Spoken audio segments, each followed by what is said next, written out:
आज UGC net शिक्षा शास्त्र लेक्चर थर्ड में 20+1 21 महत्वपूर्ण प्रश्न लेकर प्रस्तुत हुआ हूँ और 21 के 21 ही प्रश्न यूजीसी नेट के लिए बहुत ही महत्वपूर्ण हैं। प्रत्येक प्रश्न, पहला प्रश्न है आपका, x और y दो चरों के बीच एक महत्वपूर्ण सहसंबंध दर्शाता है कि ऑप्शन है x और y स्वतंत्र है, x और y साथ साथ परिवर्तित होते हैं, x y में परिवर्तन करता है या y x में परिवर्तन करता है। तो सहसंबंध से सवाल है, बहुत ही इम्पोर्टेंट प्रश्न है। तो हम बताते हैं कि x और y दो चरों के बीच एक महत्वपूर्ण सहसंबंध तभी दर्शाएगा जब x और y दोनों में साथ साथ परिवर्तन होगा। अर्थात कह सकते हैं कि यदि x के मान में वृद्धि हो तो y के मान में भी वृद्धि हो, यदि x के मान में कमी हो तो y के मान में भी कमी हो। तो यह महत्वपूर्ण सहसंबंध दर्शाता है, इसलिए ऑप्शन नंबर बी जो है वो आपका बिल्कुल सही आंसर है। दूसरा सवाल है, थार्नडाइक द्वारा प्रतिपादित अधिगम के किस नियम को संशोधित करना पड़ा? ऑप्शन है अभ्यास का नियम, तत्परता का नियम, प्रभाव का नियम, तदित्य का नियम। हम जानते हैं कि जो थार्नडाइक के जो 3 नियम थे, ए, बी और सी, ये चौथा तो था नहीं तो चौथा तो काट दीजिए। तो जो अभ्यास का नियम बिल्कुल सत्य है, तत्परता का नियम बिल्कुल सत्य है, क्योंकि अभ्यास से हमें जो है हमारा अधिगम बढ़ता है। तत्परता जब तक नहीं होगी तब तक हम अधिगम को सीखेंगे नहीं। तो संशोधन जो किया गया था वो प्रभाव के नियम में किया गया था। क्यों? क्योंकि प्रभाव 2 प्रकार का हो सकता है। यदि अनुक्रिया करने के बाद हमें कष्ट होता है तो हम उस क्रिया को छोड़ देते हैं, और यदि हमें उससे संतोष प्राप्त होता है तो हम उस क्रिया का प्रभाव हमारे ऊपर आता है। तो संशोधन किसमें किया गया था? सी ऑप्शन, यानी प्रभाव का नियम। तीसरा प्रश्न है, बुद्धि को प्रज्ञा भी बोलते हैं, कि किस प्रकार के मापन हेतु इष्टतम आयु स्तर को संगत माना जाता है? ऑप्शन है सांस्कृतिक प्रज्ञा, भावात्मक प्रज्ञा, आध्यात्मिक प्रज्ञा और संज्ञानात्मक प्रज्ञा। क्योंकि हम सभी लोग जानते हैं कि संज्ञानात्मक बुद्धि के मापन हेतु इष्टतम आयु स्तर को संगत माना जाता है, इसलिए ऑप्शन नंबर जो डी है वह हमारा बिल्कुल सही आंसर है। बुद्धि में समूह कारक की अवधारणा किसने प्रतिपादित किया? तो जो ऑप्शन है बर्ड, स्पीयरमैन, थर्स्टन, गिलफोर्ड। तो इन चारों में बुद्धि में समूह कारक की अवधारणा सर्वप्रथम जो है वो वर्ट ने दी थी, इसलिए ऑप्शन नंबर ए बिल्कुल सही है। सवाल नंबर 5वां है, पाठ्यक्रम निर्माण प्रक्रिया का निम्नलिखित में से कौन सा एक अनिवार्य घटक है?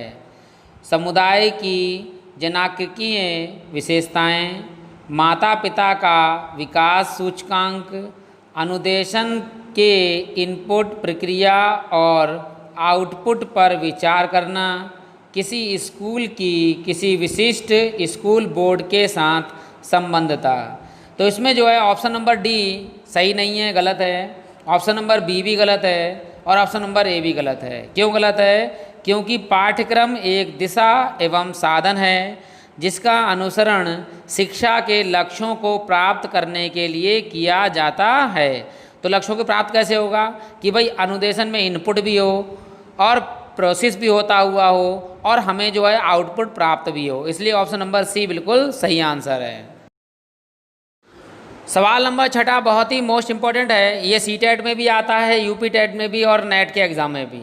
निम्नलिखित में से किसके अंतर्गत हमारे संविधान द्वारा प्राथमिक शिक्षा के स्तर पर निःशुल्क और अनिवार्य शिक्षा का अधिकार सुनिश्चित किया गया है?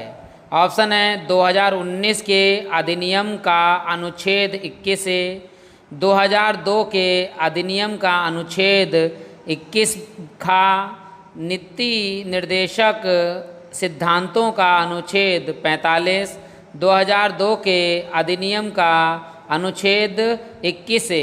सभी लोग जानते होंगे कि 21 ए तो सभी में है, अनुच्छेद 21 ए तो है ही है, बिल्कुल सही है। आप कन्फ्यूजन जो है वो किस में है, 2009 में है या 2002 में? तो मैं बताता हूँ कि 86वें संविधान संशोधन 2002 के अनुच्छेद 21A में राज्य को 6 से 14 वर्ष की आयु के समस्त बच्चों को ऐसे ढंग से जैसा कि राज्य विधि द्वारा अवधारित करे निःशुल्क तथा अनिवार्य शिक्षा उपलब्ध करेगा। इसलिए ऑप्शन नंबर जो डी है वो बिल्कुल सही आंसर है। 7वां प्रश्न है, पियाजे के अनुसार विकास की किस अवस्था में बालक एक संज्ञानात्मक क्षमता के रूप में प्रतिरूपता की संकल्पना की ग्राह्यता को दर्शाता है? ऑप्शन हैं संवेदी प्रेरक अवस्था, पूर्व संक्रियात्मक अवस्था, मूर्त संक्रियात्मक अवस्था, औपचारिक संक्रियात्मक अवस्था। तो इसमें ऑप्शन ए तो हो ही नहीं सकता, आपका काट दीजिए इसके लिए, और डी नहीं हो सकता क्योंकि डी में तो सभी कुछ स्टार्ट हो जाता है और ये बच्चा जो है वो किशोरावस्था में होता है, ये भी काट दीजिए। अब ऑप्शन नंबर जो बी है और सी है, तो हम जानते हैं मूर्त संक्रियात्मक अवस्था में बालक तार्किक विचार व स्थान लेने लगते हैं और बालक छोटे छोटे विलोमीय पदों की श्रृंखला के द्वारा विचार करने लगता है। इसलिए वह मूर्त वस्तुओं के संबंध में अनेक विभिन्न प्रकार की तार्किक संक्रियाएं करने लगता है। इसलिए ऑप्शन नंबर जो सी है मूर्त संक्रियात्मक अवस्था, वो आपका बिल्कुल सही आंसर है। बहुत ही बढ़िया प्रश्न नमा है आपका सूची 1 और सूची 2 से। बुद्धि के सिद्धांत सूची 1 में है और सूची 2 में है बुद्धि के सिद्धांतों के प्रस्तावक। तो ए है सामूहिक कारक सिद्धांत, बी पदानुक्रमिक संरचना सिद्धांत, सी बुद्धि संरचना प्रतिमान, डी भावात्मक बुद्धि सिद्धांत। तो जो हम देख लेते हैं कि हमें कौन सा पहले मिलाना आता है। हम जानते हैं कि बुद्धि संरचना सिद्धांत जो है वो किसने दिया था? गिलफोर्ड ने दिया था, तो इसे मिला देंगे गिलफोर्ड्स को। और सामूहिक कारक सिद्धांत किसने दिया था? बर्नट ने। भावात्मक बुद्धि सिद्धांत डेनियल गोलमैन ने। और पदानुक्रमिक संरचना सिद्धांत दिया था बर्नर ने। अगला प्रश्न बहुत ही इंपॉर्टेंट है जो सभी एग्जामों में आ चुका है। मुझे एक बालक दो, मैं उसे जैसा आप चाहें वैसा बना सकता हूँ। यह कथन किसने दिया था? गुथरी ने, पैवलोव ने, स्किनर ने, वाटसन ने। तो हम जानते हैं जेबी वाटसन के अनुसार मुझे एक बालक दो, मैं उसे जैसा आप चाहें वैसा बना सकता हूँ। चाहे वो डॉक्टर बनना चाहें डॉक्टर बना सकते हैं, इंजीनियर बनना चाहें इंजीनियर बना सकते हैं, अगर आप चाहें हम उसे शिक्षक बनाएं तो शिक्षक बना सकते हैं, और चोर डकैत जो भी चाहें हम उसे बना सकते हैं। इसलिए इसका सही आंसर होगा डी। अगला प्रश्न है, व्यवहारवाद की अवधारणा सबसे पहले दी थी David Ausubel, J B Watson, E.L. Thorndike, B.F. Skinner ने। हम जानते हैं व्यवहारवाद की अवधारणा सर्वप्रथम किसने दी थी? जेबी वाटसन जी ने दी थी। तो ऑप्शन नंबर बी जो है वो बिल्कुल इसका सही आंसर है। अगला प्रश्न है, अंतर्दर्शन विधि में निरीक्षण किसके द्वारा किया जाता है? दूसरों के द्वारा, पशुओं द्वारा, स्वयं अपने द्वारा या शिक्षक द्वारा? तो जब बात कर रहा है अंतर्दर्शन विधि के, यानी अपने अंदर झांकने की विधि के लिए, तो जब अपने अंदर कब झांकेगा? जब वह स्वयं अपने द्वारा ही अपना निरीक्षण करेगा। यानी अंतर्दर्शन विधि में निरीक्षण स्वयं अपने द्वारा किया जाता है। इसलिए ऑप्शन नंबर सी इसका बिल्कुल सही आंसर होगा। अगला प्रश्न है, पावलोव और स्किनर निम्न में से किससे संबंधित हैं? ऑप्शन है संरचनावाद, प्रकार्यवाद, व्यवहारवाद, गेस्टाल्ट मनोविज्ञान। तो हम क्योंकि जानते ही हैं सभी लोग कि पावलोव और स्किनर का संबंध जो है वो किस पर है? व्यवहारवाद से है। तो इसका ऑप्शन जो है वो सी बिल्कुल सही आंसर होगा, व्यवहारवाद। अगला प्रश्न, निम्नलिखित में से कौन सा सकारात्मक सामाजिक परिवर्तन का कारक है? शक्ति, शिक्षा, धन, प्राकृतिक प्रकोप।